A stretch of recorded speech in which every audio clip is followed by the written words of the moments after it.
Hi, I'm Nicholas Briggs, and this is The Sirens of Audio.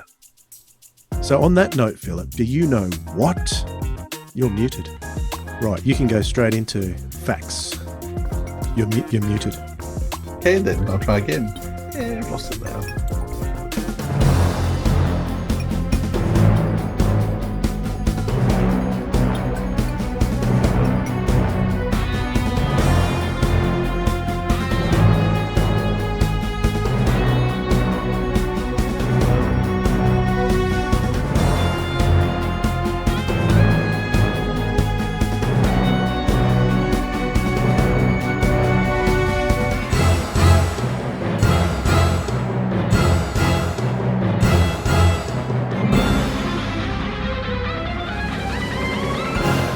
G'day, audiophiles. This is The Sirens of Audio, the show that explores the universe of Doctor Who in the audio medium. I'm Dwayne.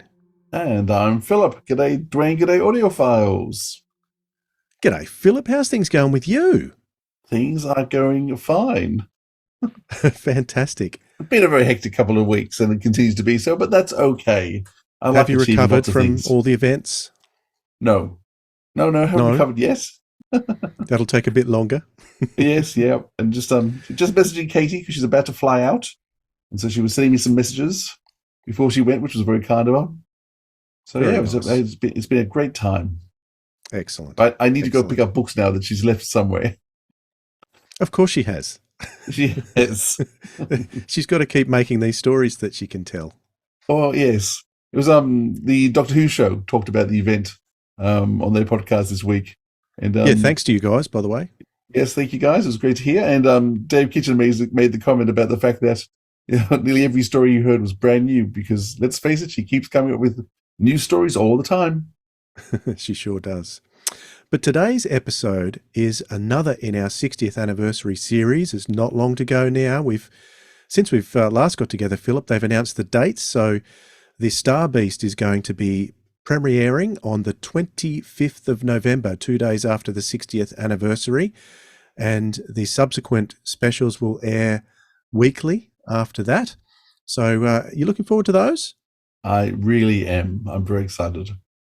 And to sort of set the scene for that, today's episode is going to be a brief discussion on the Big Finish adaptation of The Star Beast, which was released, I was surprised to see, not that long ago. It was only 2019. And this was the adaptation of the comic strip. And I must say, I wasn't a huge fan of those two stories because they're very, very different. But I've got to say, I listened to it a lot more closely this time than I did on its initial release. What about you? Yes, definitely. I paid a lot more attention. And I don't remember enjoying it a lot last time, but I certainly really enjoyed it this time. But we'll talk more about that soon, no doubt. Absolutely. Before we do what I usually do, we have had an Apple podcast review that I'd like to read out. Fantastic. And let me bring that up.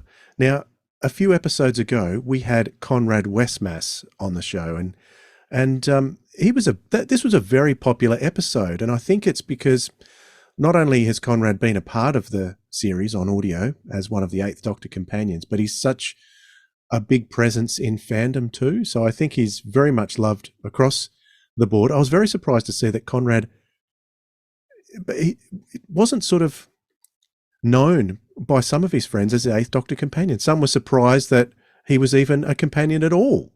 I don't know how that's possible, but yes, you're right. Yeah, so obviously he doesn't go around shouting it from the rooftops all the time.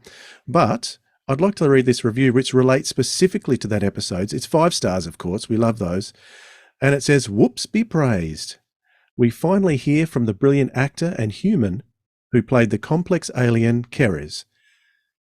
Westmass should be on prescription. Such a clever mind, warm heart, and massive talent. Plus, he's gorgeous. The perfect ep from this brilliant pod." And that was from Pooh Lily? Or should I say, is it Pooh Lily? I think it's Pooh Lily. Or Pool Illy. It's hard to read some of these names sometimes, but I really appreciate that. So thank you very much for that. It's not very difficult. Just jump over to Apple Podcasts and write us a review. Give us 5 stars. We love to hear from you. we'll read them out on the podcast whenever we can. And also do that for YouTube. If you're watching us on YouTube too, just drop a comment below. And from time to time, we'll pick some comments out and read those. And be sure to subscribe, like, and more importantly, share the podcast wherever you can so that we can get as many people listening as possible, because we want to share the love. We know you love Big Finish and we want to share it too. And on another note related to our events, particularly the one that unfortunately I had to leave you run by yourself down in Melbourne, Philip. I was very disappointed I couldn't make it, but there was a great comment from John T, who sent us a message. And one thing that you were talking about at our events was joining the private Sirens of Audio group on Facebook, which you can do. Just search for at Audio Sirens, and both our page and our Facebook group will come up. If you join the group, you'll get access to extra photos and things like that. So John T says, thanks for coming down and running the convention. I haven't been to one in ages, and while Katie runs the show a lot, I think it all went really well. Size of the venue, the vibe, the entertainment, all very good. Really appreciate it all, and being a Blake 7 fan, also hoping you can get those extra guests next year. Well done again. Thanks. And John T is referring to the announcement that you're possibly going to, shall we say that here on the show? Possibly selling Yvette? I would say it's not 100% confirmed, but it's about 80% confirmed. But we won't talk about dates yet. Very good. So Sally Navette is scheduled to come out to Australia. So any and all Blake 7 fans should get along to see her. So that will be happening next year, we hope. That's not confirmed, but on the cards. Also in relation to Melbourne, Jamie says, thanks for sending this link. That's the link to the private Facebook group for the Sirens of Audio. The photos are great. I've enjoyed both of your events so far, and sorry I missed Sophie. I will look forward to your future events. It's a very immersive and personal experience without the large crowds, making it very special. So thank you so much for those comments. I think you in particular, Philip, pride yourself in having these events run as intimately as possible so that everyone feels like they're getting something of value out of the day rather than a production line of photo, autograph, out the door, that kind of thing. Yeah, well, not only feels like they're getting something of value, they are getting something of value. And they still have the feeling. They have the feels as well as the reality. Yeah. But yeah, no, and certainly, all the guests that we've had out have all gone out of their way to make fans feel welcome. And I think everyone's walked away feeling like they get to know the person just that bit better. And if you saw Katie, you definitely got a hug as well, because she hugged everyone several times. Every single person. Yeah, it was fantastic. Okay, thank you for those comments. There is one thing we need to do before we start talking about the Star Beast. And do you know what that is, Philip? No, Dwayne. What do we have to do first? We have to jump down the rabbit hole. Let's go.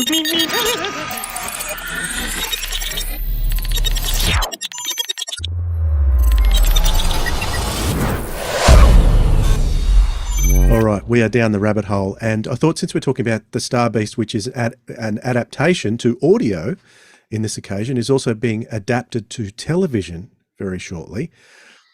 Out of all the new series showrunners, Russell T Davies has been the only one, I think, that's adapted certain stories. So he adapted Dalek to a certain extent, even though when we spoke to Rob Shearman, it was kind of the inspiration for Dalek, but it was kind of an adaptation.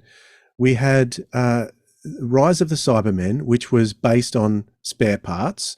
Even though it doesn't say Spare Parts in the credits, it does name Mark Platt. So he was the inspiration for Rise of the Cybermen. We have had Paul Cornell's book, Human Nature, adapted for television. That's all, isn't it? Just those three?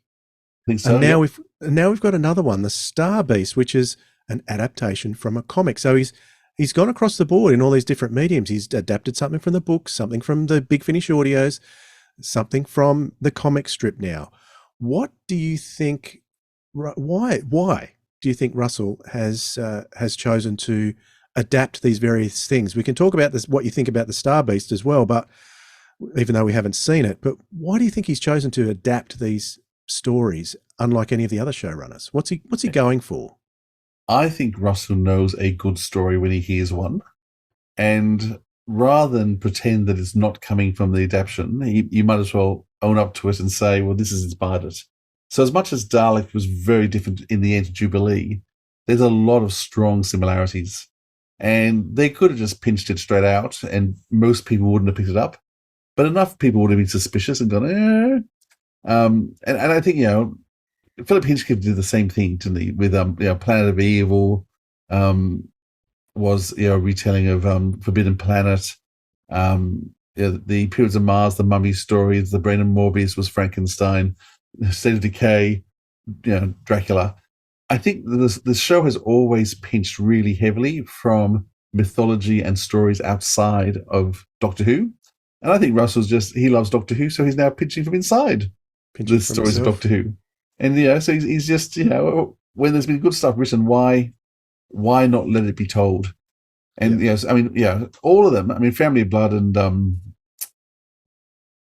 Human Nature. Human Nature, because Human Nature is the book. That's probably the closest adaptation that there was. I think it is, yeah. But even so, it still has enough differences and it becomes a really powerful story in its own right. So, I think Russell just knows these are good stories and, rather than have conjecture about where did it come from, the initial idea, he's happy to say, yep, it's come from here. Why do you think he's done it? Do you think it works? I think it works. It would probably screw with someone's head who's very finicky about canon, particularly if they follow the books. They're going to try and work out how is this canon. Although it was done very well when Big Finish did it with Sharda, how they slot that into the canon. That was extremely clever. I think that's the cleverest thing they've done with an adaptation with different cast, with a different Doctor. But perhaps Russell, I always find Russell is the master at captivating the general audience. And perhaps these adaptations were a way of reminding the diehard fans like him that he still knows us and cares about us. And so he's drawing on these stories that, as you said, are very good stories, and all the diehard fans know they're good stories. The general audience doesn't know, but it's kind of bringing everyone together. I think he is very good at bringing everyone together. And Human Nature in particular was a good one because, as you said, it was closely adapted, the closest adaptation. But he also incorporated the elements of, I've not read the book, so I don't know whether it's called a chameleon arch in the book or whether that was something that was added, whether it was called something different in the book. But he incorporated that idea into the series arc. So later on, we had Professor Yana, who was genetically modified into away from being a Time Lord into a human through the genetic arch, and that was an element from Human Nature. So he incorporated that, which makes me wonder what elements from the Star Beast is he going to use to incorporate into the series ongoing. So there, that could be something we talk about when we talk about the story a little bit more in depth. But I think he's trying to bring us all together by doing adaptations to a degree. There's a possibility that he was trying to get Rob Shearman more involved, and I'm not sure whether Rob Shearman sort of worked out as a television writer. I don't know. What are your thoughts on these writers? Because Paul Cornell came back and did something original. He's the only one that's been adapted that's come back and done something original for the TV series. Well, Mark Platt wrote for the classic series, didn't he? Yeah, but not for the new series. I'm just talking new series. Yeah. Yeah. No. He came from the original series, and it was like in reverse. Yeah. Yeah. Backwards. We will never know what things did or didn't work for different writers and why they do or don't come back. Russell is far too polite to ever badmouth anyone, as far as I know.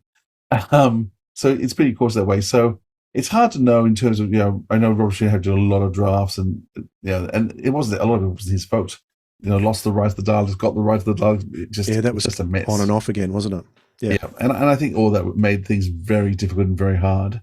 I think we'll just wait and see what happens next. I'm very excited to see what happens in Star Beast, certainly. But in terms of, a 1980s comic, But this is because it's the very start of Doctor Who Weekly. I don't read the comic strip in Doctor Who magazine, and I haven't read the comic strip for 20 years or 30 years. But when Doctor Who Weekly first came out in the 1980, and I read the comic strips originally, and I remember the Iron Legion, and I remember the Star Beast. It was the first ones, and I loved them. And then I decided I didn't have time to read the comic strips, and so they went away. But the fact that it's stuck in my memory is a testament to that era. And he's a bit older. Well, he's older than me, but I suspect it's similar. That there's just this nostalgia that's there, and it's just this. It's an amazing concept where you've got something really cute and cuddly and gorgeous who's utterly evil. And it'll be interesting to see whether people know that, because the ads aren't showing Meep as being bad at all. And so, for those of us who know the audio and know the comic strip, we know that Meep is evil. Well, he may not be in this, but in terms of in every other iteration, this gorgeous, cute little cuddly guy is actually evil, really evil. But none that's come out of the ads at all. So I suspect most people aren't going to know the comic, aren't going to know it, and they're all going to be caught by surprise by this cute and cuddly thing. So I can't wait to see what the reaction is when the episode's shown. Is it possibly because he knows it's being distributed worldwide by Disney as well, that it's more of a Disney style character, which is good to introduce a Disney audience to? Because obviously, like the bulk, the majority of the audience is going to be Disney. Let's face it. There's a massive audience in the UK. The Disney audience is very different. As much as we tend to think Disney is Snow White and the Seven Dwarfs. Disney has changed, and you look at Disney Plus. There's a lot of very strong adult violent stuff in it. So I'm not sure the Disney audience is the cute and cuddly audience that we think it is. As I said, he's dipped into Doctor Who comics from the 1980s to give us Meep. He's dipped into 1960s Doctor Who to give us the Toymaker. We don't know what's happening in the middle episode at all. I don't think. Do we have any idea about what's happening in there? No idea. This is the most intriguing episode of the three for me, the third one. Yeah, so he's deliberately dipping into Doctor Who folklore as part of the 60th anniversary celebration. And I think recognizing the magazine, the Doctor Who magazine, recognizing that as part of the folklore is a sensible thing to do. And as I said, I'm curious. I can't wait to see what he does for the second episode. But I'd be once again surprised if he's not going to dip into Doctor Who lore elsewhere. Everyone's had a chance now to go and find the comic and read the Star Beast. I don't think most people will have done. A lot of people won't even connect the fact that it is from a comic originally. So it's going to be, I'm looking forward to seeing what the reaction is. Very good. All right. On that note, let's jump up out of the rabbit hole and we'll start our conversation on the Star Beast itself. And I'm going to read the blurb and go into the trailer, but keep in mind that this was released as a box set with the Iron Legion adaptation. So the trailer is going to incorporate both of those stories. Here is the blurb. 1980 AD. In Yorkshire, the authorities have dismissed reports that an unidentified flying object was seen plummeting towards the ground. Moments before the explosion that destroyed the Black Castle steel mills. After all, Black Castle is the last place on Earth aliens would ever want to visit. Local teenagers Sharon and Fudge know better, because they found an actual space alien hiding in the allotments. He's their alien, their secret, and his name is the Meep. He's not the only alien in Black Castle though. His pursuers, the terrible Warath warriors, are on his trail, along with their unwitting accomplice, the Doctor. Coming soon from Big Finish Productions, Doctor Who, the comic strip adaptations, Volume 1. Good evening. The news at 9 o'clock on Wednesday the 20th of February 1980. I'm a monster. Fudge! You're a wazzock, that's what you are. Nearly scared us to death. M1000 CM 900 LXX1X, that's 1979. Date of manufacture, 1979, that's now! O gods, how I love war. Let my Iron Legion march forever, for only through destruction am I alive. Without it, I am a dead thing. Hyperspace jump completed. Planet Sol 3 in sight. That is where the radiation trail leads. It is, sir. Then pinpoint the target. At once. I have conquered this town, the place they call Stockbridge. That's the last of the neck bolts, so all it needs is one good twist and a tug. Run, Sha, run! Fudge! I think he's crying. Don't get too close, he might have space mange. He was bleeding, remember? Why are they keeping us standing around? What do they want with us, Viv? I don't know, Doc. Funny that. Still, look on the bright side. They've not shot us. Surrender or be annihilated. I surrender. I repeat, goodness, is that a chieftain? I am the only chieftain here. I meant the tank. Pretty Polly! Watch out, Mr. Morris! Hey, Doc, they're using backed guns on us. Hola! Big Finish. I said, hola! We love stories. Look, whoever you are, the least you could do for a fellow whose space-time ship you shanghaied is hola back. Doctor Who and the Star Beast, The Facts and the Trivia. Written by Pat Mills and John Wagner. Adapted by Alan Barnes. Starring Tom Baker. Directed by Nicholas Briggs and sound design and music by Alistair Locke. Recorded in October 2016 and released March 2019, it was recorded Audio Sorcery. The original story appeared as a comic in Doctor Who Weekly, published by Marvel Comics in April 1980. The artist was Dave Gibbons.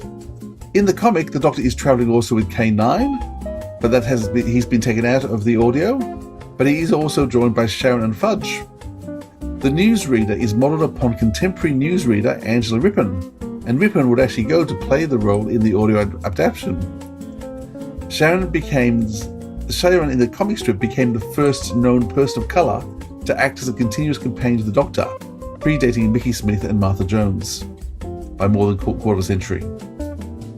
Both Pat Mills and John Wagner are credited for the story, but they used to take it in turns to write the comics, month about. So this one was actually written by just Pat Mills. There's a very different feel to the comic book adaptations, which Tom Baker commented on when he recorded it, knowing things were a bit different. And that's the facts and the trivia. Thank you very much, Philip. So you said before that you don't think you enjoyed it much when you first heard it. First of all, why do you think that is? And why did you enjoy it now? Yeah, so that's a good question, and I have been trying to ponder why. I'm not sure I was really wanting to hear comic book adaptations when they came out.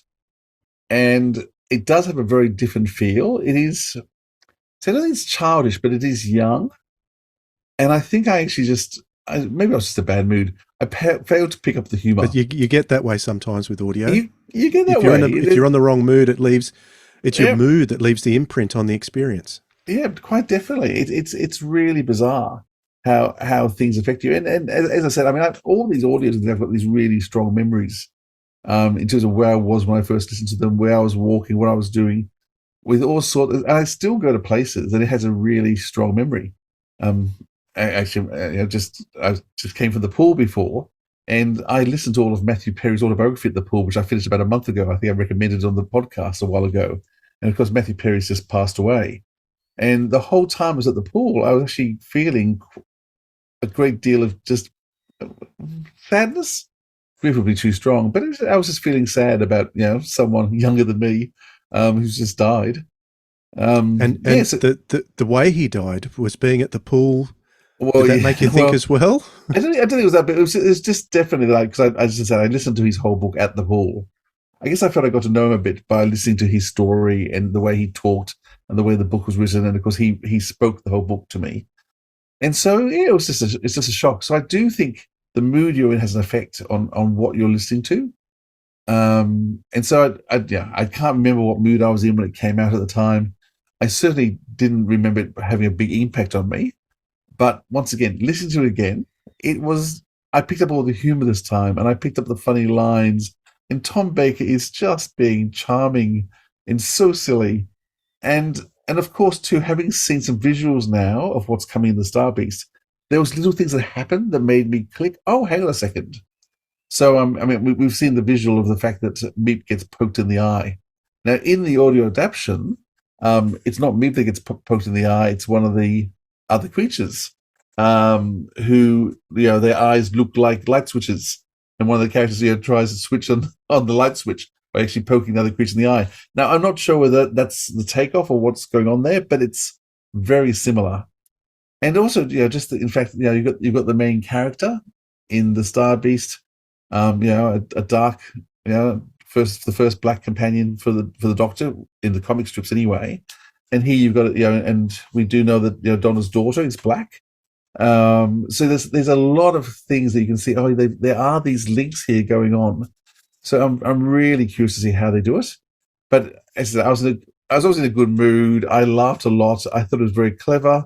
There was a lot of bizarre technobabble, which was just amusing. I saw Fudge more as a bit of a Doctor Who fan in terms of his nerdy bit of a nerd comment. He was a total nerd, and he's but his knowledge of spaceships and things based on the science fiction shows he's watched or books he's read. I was thinking, it felt like he knew what he was talking about because of all that background he's got from science fiction. Yeah. How did you find it, Dwayne? No, I really enjoyed it this time. Of course, I was listening to it more closely because of what's coming up with the adaptation on television. I was trying to think which characters would be used where, because obviously we've got Donna and we've got Rose. She's called Rose, isn't she? So who is going to play who? Because we've got the two teenage characters, Fudge and Sharon. So and we know Sharon goes off with the Doctor at the end. So is the Sharon character going to be Donna or Fudge, or are they just reworking those two characters all together? Possibly merging them together. I mean, Donna. I mean, there's a mother there, so Donna could be playing more of the mother character. Yes, but see, I mean, you got the whole Noble family, so it's.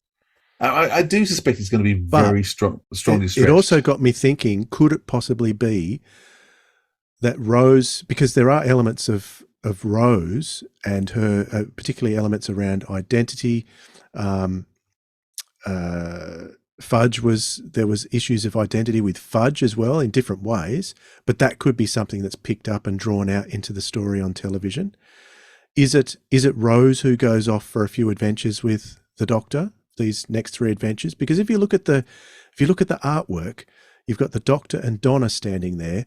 You've got space. You've got space to have another character standing there in those posters. So could it be that Rose does go off for those few episodes? I don't know. So it's all going to be very interesting to see how it pans out. I was also thinking about the Meep itself. Now, we had Gary Russell on, adamantly saying recently that it's not Beep the Meep, it is the Meep. In the audio adaptation, though, we do have them calling him Beep the Meep over and over again. So I did pick up on that. I know. And I'm thinking, hang on, didn't Gary just have a go at anyone who calls him Beep the Meep? That's not his name. Gary was gone by the time this was done. He would have been not happy about it, I'm sure. If you ever listen to his stuff, which he doesn't very often. But see, Alan Barnes is the comic man. He came into Big Finish through the comic strips. So I'm not sure whether he's just picked up on what Beep the Meep became, or whether it was originally the Meep and it's changed. So I don't know what the actual genesis of it is. I assume because Gary's written the book that he's gone back and he would know, and it's all fresh in his mind. So I would assume that Gary is right. But I just found it interesting that the audio was calling him Beep the Meep over and over again towards the end. What's he called in the other Big Finish appearance? Because he's in a free episode from Big Finish. It's Beep the Meep. It's Beep the Meep there too. Okay. But well, in the extras when they talk about it, because I can't remember hearing it. It's been so long since I've heard that one. It would have been 20 years, I reckon, since I've heard that. Oh, really? I'll listen to it again. It is fantastic. It is so funny. What's the name of it again? That's a good question. Toby, you got to remember. It's with Colin played Baker. by Toby Longworth plays the Meep. The ratings war. So Okay, the ratings war. Yeah, so I do remember that. So it's a free episode by Big Finish called The Ratings War. It stars Colin Baker and Beep the Meep. But it is such an excellent episode. Is it available free on the website? Yes, you can get it for free.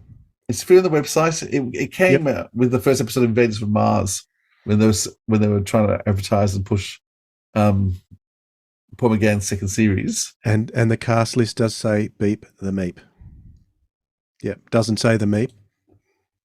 That's true. So it's got Jane Goddard, Robert Jesrick, Tony Longworth, Alistair Locke. I mean, what a cast! There's only 5 people in the cast, but it is so funny. Set in a recording studio with the Meep, with his own television program, trying to take over the world. It is a scream and free. So strongly recommend people download that from the Big Finish website. But it's interesting, Tom Baker's reaction. I thought Nick Briggs was an interesting choice to direct this because it certainly doesn't seem his style, but I guess these comic adaptations aren't anyone's style. It was the first time they were doing it. It's also at the time that Nick was the only person who directed Tom. Right.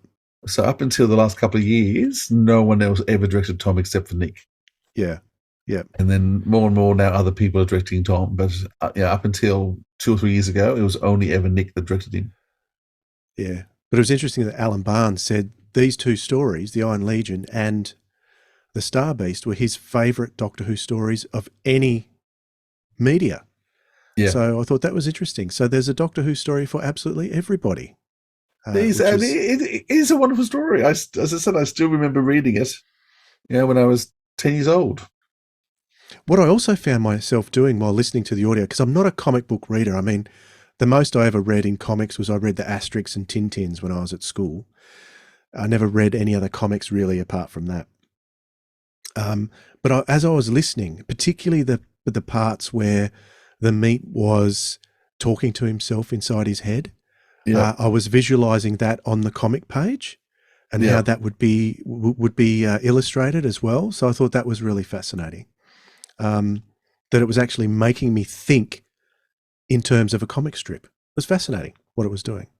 Yeah, that hook, once again, beautifully done on audio, and I assume they'll do a similar thing maybe with the television, which is what's outwardly happening with this cute little cuddly guy, and then the internal monologue going. Hatred. It's just, and that monologue stuff was so funny.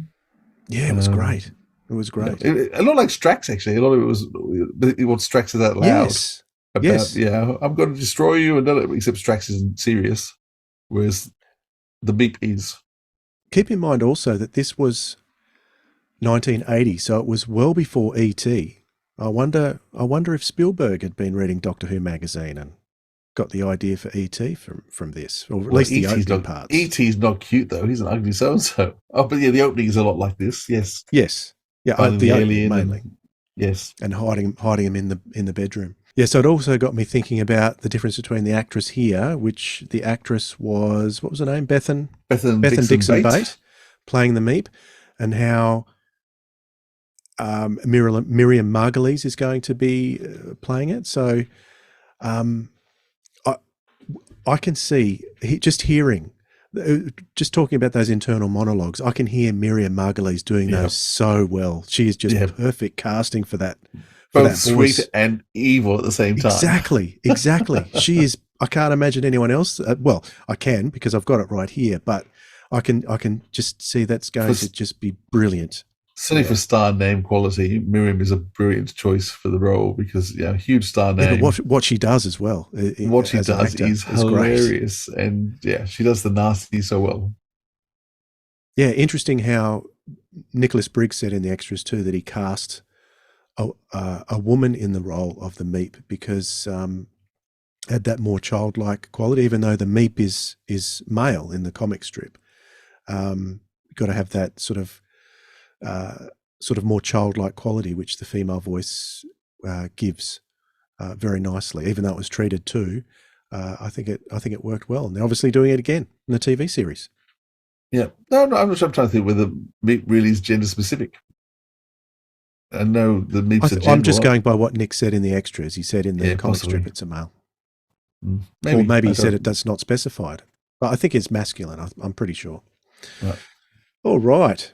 So, anything else you wanted to bring out from the Star Beast? I loved its simplicity. I mean, the musical score was simple but still effective, and so I thought that was nicely done. What else stood out for me? I mean, the whole sound design was great. I mean, once again, it was interesting too. It had a simplistic quality to it, like a childlike quality to a lot of the sound effects, but they still all worked. And so that I think worked really well. I do think the cast were marvelous. I do think Fudge and Sharon worked really well. I do think their mother worked really well, and they're discussing biscuits and the hilarious scene where the doctor talks about negotiations, and she starts negotiating biscuits, which wasn't the point at all. But then you have this huge discussion about what sort of biscuits people can have. There's just so many little precious moments. The comic strip isn't that large, and so to get a 4-episode story out of it, they have had to put padding in. But a lot of the padding they put in has been comedy, and it's just comedy gold. So as long as you're laid back, relaxed, ready just to enjoy a fun story, I think this is a great listen for you. And very soapy, very domestic. The more I think about it and how it relates to Russell T Davies, I think, well, of course he's adapting this one. This is just suits him to a T. Yes. Yeah. And there's a bit of timey-wimey stuff at the end that throws things out. And you're right. It's a family in the north. There's which so makes me much. think, because Donna's not from the north, is she? She's London. No, they're London. So I mean, that's not going to be quite the same. But in terms of Russell, you really, I mean, is he from Swansea originally? I don't know. But you can really understand where this story would appeal to Russell, because it has all those elements. It has a strong dominating mother who's a single mother. It's got the children. It's got, it really does work on every level as a Russell story. Yeah.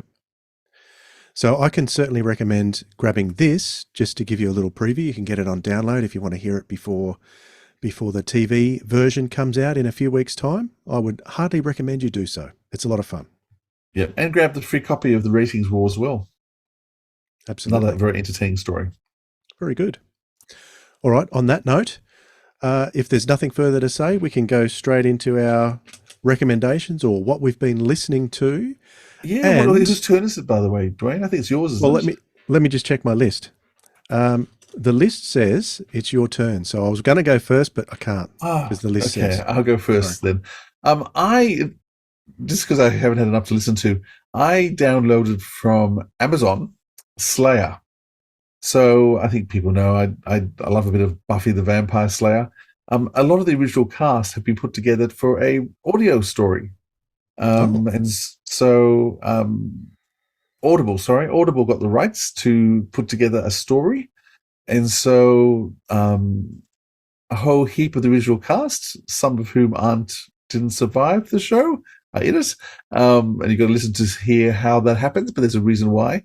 But yeah, it hasn't got Buffy, but it has got lots of the other cast, including who came to Torchwood, John Masters. I can't think of his first name. Captain John, played by someone Masters. James Masters. There you go. Coming to me very slowly. This is. It was a J. I couldn't think of the other J name. I really wish now I'd pulled up in front of me so I could be looking at it. It sounds so much more intelligent. But James Master, Amber Benson, several others of the original cast in it. And it is a really excellent story. As a first off, I think there's plans to do more, and you can see it's a bit of a cliffhanger. You can see where it's possibly going to go if it sells well. I think Buffy was just crying out to be reached into the audio medium. And if you go to Audible, you can download it. It's Slayer. It's really worth a listen to. I know it's not your thing, Dwayne, but for some people out there, I'm sure they would enjoy it. So that's my recommendation. What about you, Dwayne? What are you going to recommend? Well, I'm going to recommend something a little bit different, something that I just stumbled across today because it's been out for a few weeks now, but the new Third Doctor Adventures box set, Intelligence for War, has been one that I've been dying to listen to, but I just haven't had a chance yet. And I was just looking for some reason at the Big Finish page, and I went behind the scenes. There's a backstage tab. If you look at that tab, there is a video there of behind the scenes like your extras on the audio download, but it's a video. So they've got a video behind the scenes of the Audio Sorcery Studios, Nicholas Briggs, Tim Trelaw, Daisy Ashford, John Coleshaw, and the guest cast for Intelligence for War, all there talking about the story in the studio setting, and it's fantastic. I've never seen Big Finish do that before. If they have, I've missed it. This is the first one I've seen, so I can highly recommend you just jump over and have a look at that behind the scenes. It goes for about 8 minutes, your normal behind the scenes runtime for something like that. But as a video, I think it's fantastic, really good. Yeah, so that's my recommendation. I will go have a look at that. Excellent. Now, as for the 60th anniversary, that's only a few weeks away. But during that time, I'm moving house. I am traveling through several states, and I'm also trying to edit podcasts. So we are going to try and get these out. Usually our podcasts go out on a Saturday in Australia. But if they, for some reason, don't appear, please accept my apologies in advance. I will get them out to you as soon as I possibly can, because I'll be editing them on the road. And even though there may be some delays or technical hitches from time to time, we're not stopping at all. Are we, Philip? No, we're not. We're just going to deal with more time zone changes and other issues. But that's right. I'm going to be 3 hours behind you soon. So that could be interesting. All right. I mean, you're in Tasmania. You're already 3 years behind me. I thought I was 20 years behind everyone else. Well, true. I was trying not to be that rude. So I grew up in Sydney, so I can give these jokes, say these jokes. All right. Thank you very much, Philip. It's been great to have your company today and to talk about this, and look forward to seeing you next time. Yeah, and I'm looking forward to talking to you about this with the actual TV show. Yeah, we'll come back together and do a review on that too, eh? Indeed. Just for a change. All right. Until next time, we'll catch you later. See you later, everyone. This has been the Sirens of Audio episode 177, The Star Beast comic strip adaptation, with your hosts Philip Edney and Dwayne Bunny, looking forward to the 60th anniversary specials of Doctor Who. Original theme music composed by Joe Kramer. More about us from sirensofaudio.com. Comment below to let us know what you thought of the episode, or you can contact us via email at sirensofaudio@gmail.com or via any one of our socials @AudioSirens. Thanks for listening, audiophiles. We'll hear you next time.